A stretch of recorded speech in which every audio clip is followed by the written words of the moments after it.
السلام علیکم ناظرین، میں ہوں آپ کا ہوسٹ ڈاکٹر نوید۔ آئیے آپ کی ملاقات کرواتے ہیں عرفان سمد صاحب کے ساتھ، جو ممبر ہے سکر چیمبر آف کامرس اور ساتھ former ex vice president chamber of commerce کے، اور ان سے ملتے ہیں اور ان سے پوچھتے ہیں سب سے پہلے کہ دہشت گردی کے حوالے سے حکومت پاکستان کو کیا اقدامات کرنے چاہیے جس سے دہشت گردی کا مکمل طور پر خاتمہ ہو جائے، کیونکہ دہشت گردی ہمارے ملک کے لیے ایک ناسور بن چکی ہے جس سے ہماری معاشی حالت تباہ و برباد ہو چکی ہے، اور خاص طور پہ یہاں پہ اندرون سندھ اور سندھ کے جو حالات ہیں وہ بہت خاص سے خراب ہے کرائم کے حوالے سے، اسٹریٹ کرائم بہت زیادہ ہے، اور اس کے بعد ان سے ایک ہی انٹرنیشنل ایشو ہے، وہ ہے فلسطین کا، کشمیر کا، برما کا، جہاں بھی آپ دیکھ لیں مسلمان ہی پس رہے ہیں، آخر اس کی کیا وجہ ہے؟ آئیے آپ کی ملاقات کرواتے ہیں عرفان سمد صاحب کے ساتھ۔ السلام علیکم جی، وعلیکم السلام۔ کیسے ہیں ذرا؟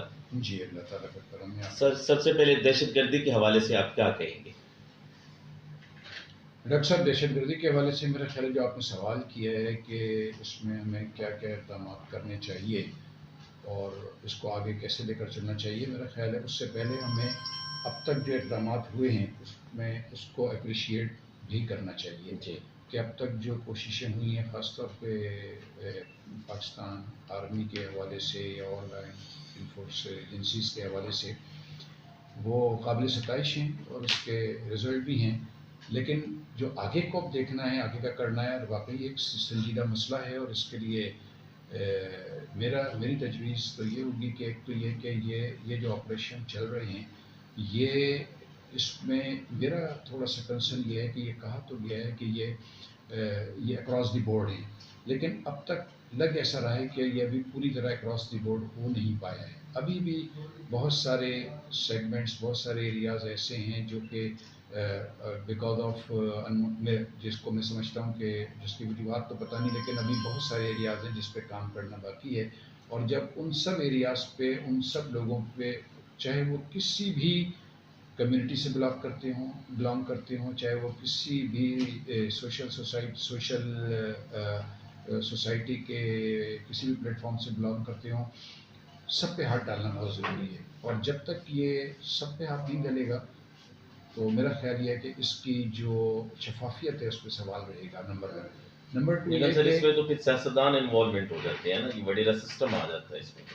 سر دیکھیے، میں کسی ایک طرف اشارہ نہیں کر رہا، اس میں بہت سارے ایریاز ہیں، بہت سارے اس میں پولیٹیشینس کے علاوہ بھی اس میں آپ گورنمنٹ سیکٹر میں چلے جائیں، آپ پرائیویٹ سیکٹر میں چلے جائیں، انفارچونیٹلی بہت سارے ایریاز ہیں جس میں کہ صحیح معنوں میں ابھی کام کرنے کی ضرورت ہے، اور دیکھیے یہ جتنی سکسیس یہ ملی ہے نا، یہ میرا خیال ہے یہ ایک بہت بڑی لیڈ ہے، اور اس وقت یہ ایک وہ کسی کام کا شروع کرنا مشکل ہوتا ہے، لیکن جب وہ شروع ہو گیا اور اس کے اندر سکسیس آنے لگے تو اس کو آگے بڑھانا پھر اتنا مشکل کام نہیں ہوتا، تو تھوڑی سی بس اس میں یہ ضرورت ہے کہ کوئی ایک اتنا ریزالو یہ ہو جائے کہ ہم نے اکراس دی بورڈ اس کو اس طرح کرنا ہے کہ وہ نظر آئے، تو میرا خیال ہے یہ پورے ملک کے لیے بہتر ہوگا، اور یہ ضروری ہے اور یہ ہو سکتا ہے۔ رپورٹ تھی کہ پاکستان میں 70% جو ہے کمی ہے، کیا آپ اس بات سے ایگری کرتے ہیں؟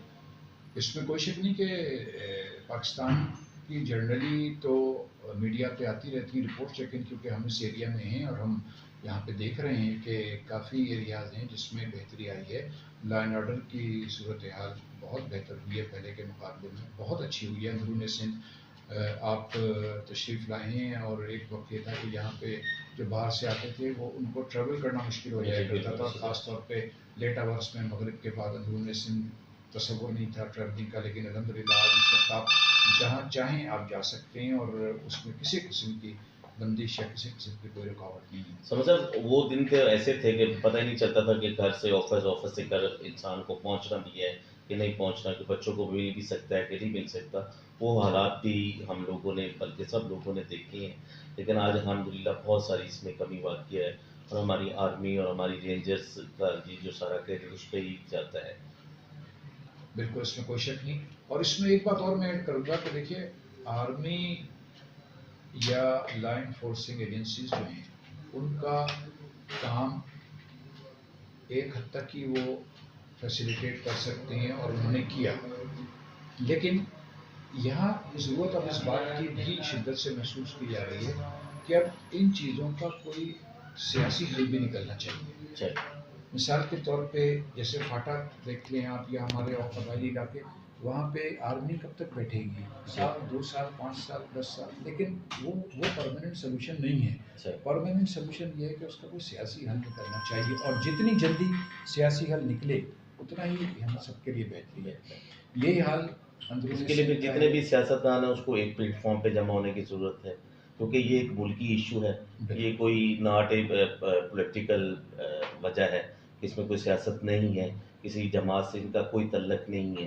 یہ تو پھر ایز اے پاکستانی سب کو مل کے بیٹھ کے یہ سوچنا پڑے گا اور بلکہ عمل کرنا پڑے گا.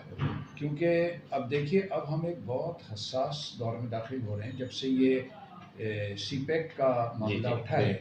اب یہ سی پیک اتنا بڑا پروجیکٹ ہے، عام لوگوں کو تو اس کے بارے میں آگاہی بھی نہیں ہے، لیکن کیوں کہ ہم بزنس کمیونٹی سے تعلق رکھتے ہیں اور اس بارے میں سیشنز ہوتے رہے ہیں اور اٹینڈ کرتے رہے ہیں، اور میں خود بھی انوالو رہا ہوں، اور میں منسٹری آف کامرس سے بھی اور دوسرے منسٹریز سے بھی رابطے میں ہوں. تو یہ جو اوپننگس آ رہی ہیں، اس اوپننگس کو ہم یوٹیلائز ہی اس وقت کر سکتے ہیں کہ جب ہم اس بات کا ریزالو بنا لیں کہ اب ہم نے جو کچھ ہوا ماضی میں ہوا، لیکن اب ہم نے آگے کی طرف دیکھنا ہے، اور اب ہم نے اس اپرچونیٹی کو کیش کرنا ہے. اگر خدا نہ خواستہ یہ موقع ہم نے گنوا دیا تو شاید دوبارہ ایسا موقع مل سکے یا نہ مل سکے، یہ بہت مشکل ہے. عرفان سر، یہ سی پیک کے حوالے سے آپ نے بات کر دی، تو جیسے یہ کہتے ہیں چائنا کے ساتھ اراداری کا نام بھی دیا گیا ہے اس کو، کیا اس میں ہماری معاشی حالت بہتری ہوئے گی؟ کیا یہ ہمارے لیے گیم چینجر ثابت ہوگا کہ یہ نہ ہو کہ چائنا ہمارے ملک میں چھا جائے، اور چائنا کی پروڈکٹ پہلے بھی چھائی ہوئی ہے اور ہمارے لیے جو لوکل بزنس مین ہیں ان کو کوئی پرابلم کریٹس ہوں؟ دیکھیے، کوئی بھی ملک جب کسی اتنے بڑے معاہدے میں جاتا ہے تو وہ اپنے مفادات کو ضرور سیف گارڈ کرتا ہے، اپنے انٹرسٹ کو ضرور واچ کرتا ہے. تو گورنمنٹ آف پاکستان بھی اور گورنمنٹ آف چائنا بھی، ان کا بھی رائٹ ہے کہ انہوں نے بھی اپنے مفادات کو ضرور پروٹیکٹ کیا ہوگا، اور ہماری گورنمنٹ نے بھی کیا ہوگا. اب یہ کوئی اس میں اصل میں بہت ساری چیزیں، کیونکہ ابھی کلیئرٹی نہیں آئی ہے، ابھی وہ سامنے نہیں آئی ہیں تفصیلات، تو اس لیے کچھ یہ بھی ہو رہا ہے کہ لوگ اپنے اپنے طور پر انٹرپریٹیشنز بھی کر رہے ہیں. تو کچھ لوگوں کے کنسرنز بھی آ رہے ہیں، کچھ لوگ اس کے فیور میں بات کریں، لیکن یہ جیسے جیسے وقت گزرے گا، مثال کے طور پہ بھی آپ دیکھیں کہ ابھی کل کی ڈیولپمنٹ ہے کہ اب انہوں نے ایگریکلچر سی پیک کو بھی سی پیک میں شامل کر دیا ہے. اب ہمارا ایگریکلچر بیسڈ کنٹری ہے، اب اگر ایگریکلچر ایریا میں کوئی ڈیولپمنٹ آتی ہے تو اس میں چائنا کیا لے جائے گا ہم سے؟ وہ تو ساری کوئی ہماری زمین تو نہیں اٹھا کے لے جائے گا. وہ یہیں پر ہیں جو ڈیولپمنٹ ہونی ہے، جو اس کے اندر انفراسٹرکچر میں کوئی چینجز آنی ہے، کوئی اس میں ماڈیفیکیشنس آنی ہے، کوئی اس میں اکوپمنٹ کے حوالے سے کوئی اپڈیٹ ہونا ہے، کچھ بھی ہونا ہے، وہ سارا ہماری زمینوں پہ ہونا ہے، ہماری گراؤنڈ میں ہونا ہے. تو اس میں میرا خیال ہے کہ کوئی اس قسم کی اتنی زیادہ تشویش کی بات ظاہر تو نظر نہیں آتی ہے. اور دوسرے یہ کہ یہ ایک بزنس ڈیل ہے، یہ کوئی ایسا نہیں ہے کہ خدا نہ خواستہ کوئی ہماری پراپرٹی کوئی مارگیج رکھ کے یہ بات نہیں ہو رہی ہے کہ اس میں کسی قسم کے جو ہمیں پریشانی یا تشویش کی بات ہو. یہ ہے کہ اگر ہم اپنی نااہلی کی وجہ سے کسی کو زیادہ بینیفٹ پہنچا دیں گے تو یہ ہماری کمزوری ہوگی، ہماری. سمجھ صاحب، آپ نے جس طرح کہا نا کہ ہمیں اس کا صحیح طور پہ ابھی علم نہیں ہے کہ کیسے معاہدہ ہوا ہے، یہی لوگ سوچتے ہوئے کہ جب یہ معاہدہ نکلے گا تو کیا ہوگا، یہی لوگ سوچتے ہوئے اپنے طرف سے نا اندازہ لگا لیتے ہیں کہ اس میں اور کچھ نہیں ہے. راہداری تو ہے نا، راہداری سے تو پاکستان کی معاشی حالت بہتر ہو سکتی ہے نا. میں آپ کو یہی پوائنٹ آؤٹ کرنا چاہ رہا تھا کہ میں نے ایگریکلچر کی مثال بھی اسی لیے دی تھی کہ ایگریکلچر ہوا یا یہ جو انفراسٹرکچر بن رہا ہے، یہ جو روڈ بن رہا ہے، یہ ٹرانسپورٹیشن پرپس کے لیے اس کا بینیفٹ تو سیدھا پاکستان کو ہی ملتا ہے. اس میں کسی بھی اسٹیٹ. اور دوسری بات ہے کہ جب ایک ملک کھربوں ڈالر اپنے انویسٹ کر رہا ہے، کھربوں روپیہ انویسٹ کر رہا ہے، تو اس کو اپنے بھی تو انٹرسٹ، اس کو اپنے بھی تو فائدے، اس کو اپنے بھی تو چیزیں دیکھنی ہے کہ خدا نہ خواستہ کسی اسٹیج پہ کوئی ایسی سچویشن نہ آ جائے کہ معاہدہ خطرے میں پڑ جائے. یا دیکھیں نا ہم بزنس مین ہیں، ہم 1 روپیہ بھی کہیں لگاتے ہیں تو پہلے یہ سوچتے ہیں کہ کوئی کسی اسٹیج پر بھی ایسی صورتحال نہ پیدا ہو کہ میرا یہ 1 روپیہ ڈوب جائے. تو میں بھی چاہوں گا کہ وہ سچویشن ایسی ڈیولپ نہ ہو. صرف یہی نہیں ہے کہ انویسٹ کرنے والا بھی اس کے بھی اپنے کنسرنس ہوتے ہیں، اس کو بھی اپنے پیسے کی سرمایہ کی فکر ہوتی ہے، تو وہ کیوں چاہے گا کہ ایسی صورتحال بنے کہ جس کی وجہ سے اس کا سرمایہ پھنس جائے یا خدا نہ خواستہ اس قسم کی کنٹروورشل. اور الحمدللہ پاکستان اور چائنا کی ہسٹری یہ بتاتی ہے کہ اس قسم کا کبھی کوئی ایسا ڈسپیوٹ نہیں آیا. ہم لوگ قدرتی طور پر ایک دوسرے کے جو ہے وہ ہمیشہ جتنے بھی انٹرنیشنل فورمز پہ آپ دیکھ لیں، چاہے پاکستان اور China majority of the time ایک ہی پچ پر رہی ہے، دونوں کی سوچوں کا محور ایک ہی رہا ہے. تو یہ تو بڑی ہیلدی انڈیکیشن ہے. باقی یہ ہے کہ یہ دنیا کمرشلائزڈ ہے، ہر ایک اپنے اپنے انٹرسٹ دیکھتا ہے اور یہ اس کا رائٹ ہے. چائنا بھی انویسٹمنٹ کر رہا ہے تو اس لیے نہیں کر رہا کہ پاکستان سے کوئی دوستی کی وجہ سے کر رہا ہے یا پاکستان کا کوئی قرضہ ہے اس کو سپورٹ، وہ بھی اپنے مفادات کے لیے کر رہے ہیں. ہمیں بھی اس میں دیکھیں، کاروبار میں کوئی ڈیل کب کامیاب ہوتی ہے؟ کوئی ڈیل جبھی کامیاب ہوتی ہے جب دونوں پارٹنرز اس پہ راضی ہوتے ہیں، اور دونوں پارٹنرز اس وقت راضی ہوتے ہیں جب دونوں کو اس میں اپنا اپنا کچھ نہ کچھ مفاد، بینیفٹ، انٹرسٹ نظر آ رہا ہوتا ہے، ورنہ وہ ڈیل فائنلی نہیں ہوتی. تو نیچرلی اس میں کچھ ہمارے بھی انٹرسٹ ہیں جو پاکستان کا ایک بڑا مسئلہ ہے. پاکستان کی اکنامی کو اس وقت جتنا تھریٹ ہے، ایک مضبوط پلیٹ فارم چاہیے تاکہ آگے کو پاکستان کو آگے لے کے گئے. کیونکہ اب دنیا میں اب تو یہ اوپن بات ہو گئی نا کہ جنگیں جو ہیں وہ ہتھیاروں سے زیادہ معاشی جنگیں ہو گئی ہیں کہ کمزور کرو اور اس کو اپاہج کر دو اور اس کو اتنا مجبور کر دو اور پھر اس کو اتنا قرضہ دو اور اپنی ٹرمس اینڈ کنڈیشن پہ دو، اس کے بعد اپنی شرائط رکھ دو. تو اس چیز سے اگر بچنا ہے تو فائنینشلی آپ کو مضبوط ہونا پڑے گا. فائنینشلی مضبوط ہونے کے لیے یہ ڈیلز ہوتی ہیں، پارٹنرشپ ہوتی ہیں. یہ ایسی ہے نا، پاکستان اور چائنا نے کر لی تو اس میں خطرہ کیا ہے؟ ہم عام زندگی میں 10 لوگ پارٹنرشپ کر کے چلا رہے ہوتے ہیں کام، اس وقت بھی یہ سوالات اٹھ رہے ہوتے ہیں. لیکن الحمدللہ ایسا ہوتا نہیں ہے. میجورٹی ڈیلز جو ہے اگر نیتیں ٹھیک ہوتی ہیں تو کامیاب ہوتی ہیں. سر ایک میں نے کوشچن کیا تھا آپ سے کہ انٹرنیشنل ایشو جو اس وقت چل رہا ہے اسرائیل کا، تو وہ چاہتا ہے کہ اس کو فلسطین کو ہمارے قبلہ اول کو بنانا چاہتا ہے دارالحکومت. امریکہ اس کا ساتھ دے رہا ہے. کشمیر میں دیکھ لیں، برما میں دیکھ لیں، آپ جدھر بھی دیکھ لیں مسلمان ہی پس رہے. اس کی کیا خاص وجہ ہے آپ کی نظر میں؟ اس کی وجہ تو صاف صاف بتا دی گئی ہے ہمیں کہ جب ہم فرقوں میں بڑھ جائیں گے تو ہم ٹوٹ جائیں گے. اور اب تو سوشل میڈیا اتنا وائبرنٹ ہو گیا ہے کہ اس میں اتنی ساری انفارمیشن آ رہی ہیں کہ صاف یہ نظر آ رہا ہے کہ ہم لوگ میں ایک پڑھ رہا تھا، اس نے مجھے کسی نے پاس آن کیا، مجھے بڑی پسند آئی وہ بات.